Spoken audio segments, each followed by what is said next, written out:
There is of course a lot that can be said about the alien invasion scenario, but I think I've painted quite a broad picture of it already, especially so in Level 1. What is new is the fact that aliens travel in the nano world and therefore, it's more than likely that the attack will come from there. Personally, I think that is worse, because then it's much harder to tell who is an alien and who is not. One of them could theoretically live down anybody's block. So in summary, if it's still on the table, the Sirian alliance will do what's possible to fulfill the prophecies, and one of the next steps will probably be to ignite the War of Armageddon. One likely scenario would be to use holograms to begin with. Huge armadas of spaceships will be reported approaching Earth and surrounding it. We may see some pictures and videos on the news, even. From the mother ships, smaller ships will emerge and hover over our major cities, lots of them, like in the TV series V, recently. To be really impressive, they may even show huge mother ships over the cities. They will look so real that they may even block the sunlight. People who don't know better, the majority, will think these are real spaceships. The Sirians will announce that they come in peace and there is nothing to be afraid of. All they want is to take care of their own who have oppressed the human population for millennia, and the whole global elite for have followed order and have benefited, financially, power dash or otherwise, from suppressing mankind. The nations of the world will most likely react like I suggested above, and the military will start shooting at the spaceships. This will start the War of Armageddon. Although most spaceships are holograms, some will possibly be real, of the kind the human secret government is using, some even much more advanced. So the Sirians will open fire back. Their ground troops, possessed humans and shape-shifting avatars, will create havoc on the surface and this is all that's needed. People will die in droves. The Sirian warlords will have a feast.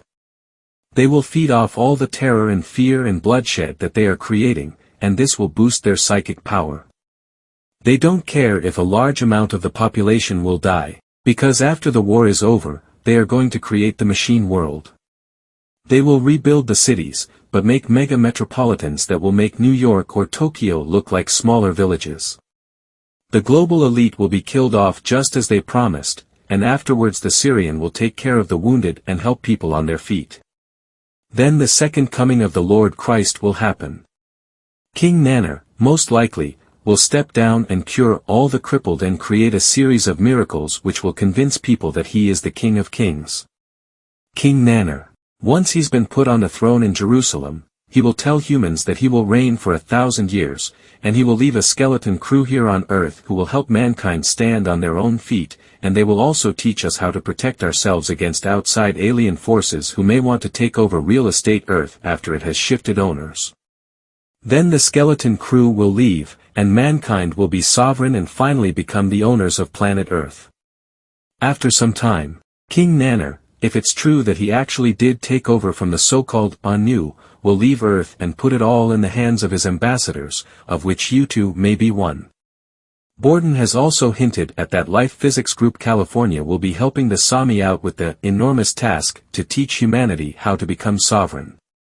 The skeleton crew will then be our new leaders, changing of the guards, and will be the ones who introduce us to some incredible technology, which we will be totally dependent upon. People will have enhanced lifespan, because body parts can be transplanted very easily and replaced, until people will become cyborgs. It will be a society totally dependent on technology and depleted of all spirituality. There will be no room for such. The vibration of the planet will be lower due to that the mass consciousness will decrease in frequency, and energetic implants will be activated in people so that no one will ever again think about being spiritual. Mankind will live in a virtual reality within a virtual reality within a virtual reality, and the rabbit hole will be dug deeper and deeper. At one point, the Sirians will tell mankind they are ready to become sovereign, which is not true. We are then further away from that than ever before, but before the Sirians leave, they will need our help, maybe as an exchange for everything they've done for us. And they will tell us about the Orion Empire, but will twist the truth so that it seems like they are the enemies of the Sirians, and now when we are their allies, the Aryans are automatically considered our enemies, too.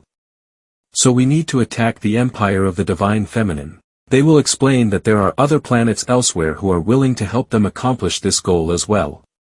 The training of super soldiers will increase to the maximum, and when someone gets wounded, they can have their body parts exchanged quickly, while still on the battlefield. The seemingly mortally wounded will be up and running, ready for fight again, in an instant. Humankind at this stage will approve to helping the Sirians.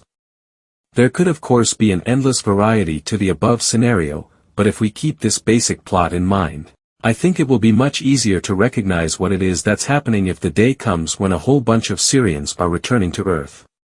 Another option could be that there will be no Project Blue Beam, and the invasion will come totally from the nano world and that it has been going on for a long time.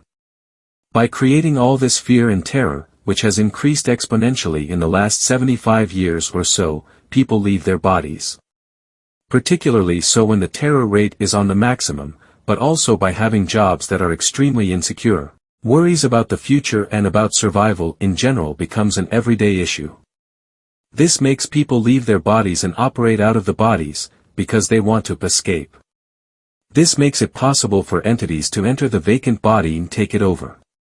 They can sit there as sleepers, still letting the original soul be in charge, but when the time comes and the invasion is imminent, the Sirians, who possessed all those human bodies over time, 1 by 1, 2 by 2 etc., can now take over and start the war without any spaceships or holograms needed.